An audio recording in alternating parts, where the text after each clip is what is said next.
This is Engadget. Here's what's happening in the world of technology.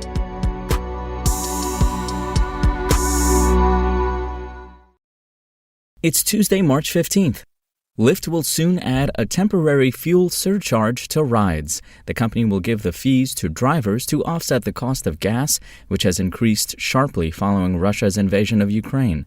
The company hasn't revealed how much the surcharge will cost users per ride, how long the measure will likely be in place, or whether rides in electric vehicles will be affected. We've been closely monitoring rising gas prices and their impact on our driver community, Lyft Senior Communications Manager CJ Macklin told Engadget in a statement.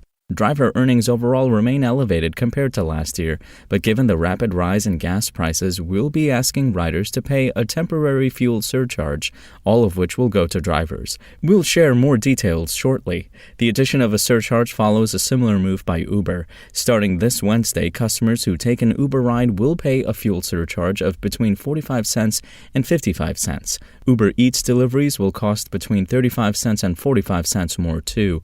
Uber says it will reevaluate the fee after 60 days, and as with Lyft, all of the surcharge fees will go to drivers and couriers.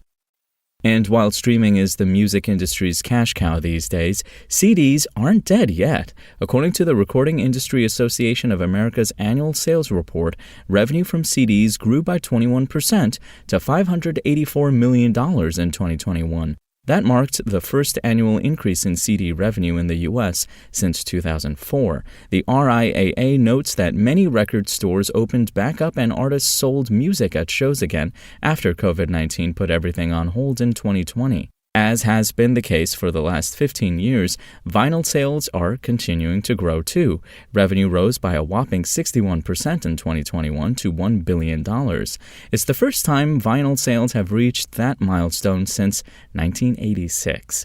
Including other formats, physical music sales totaled $1.66 billion in the U.S. last year. The RIAA notes that the only major recorded music format to see a revenue decline last year was digital downloads. Sales dropped by 12% to $587 million, only $3 million more than CD revenue for 2021. Streaming revenue, unsurprisingly, is still soaring. Including platforms like digital radio, total revenue rose by 23.8% to $12.4 billion last year.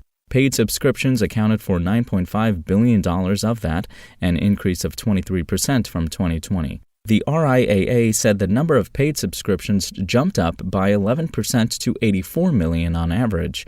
Figures can vary throughout the year as people cancel and sign up for memberships. Even though artists have long been demanding higher per-play payouts from platforms, streaming is easily the most important moneymaker for the music industry, accounting for 83% of overall revenue.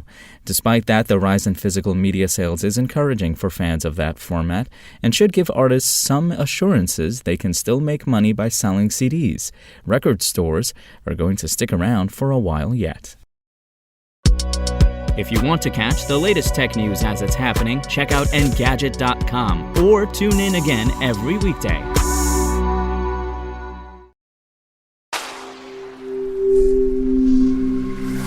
Spoken Layer.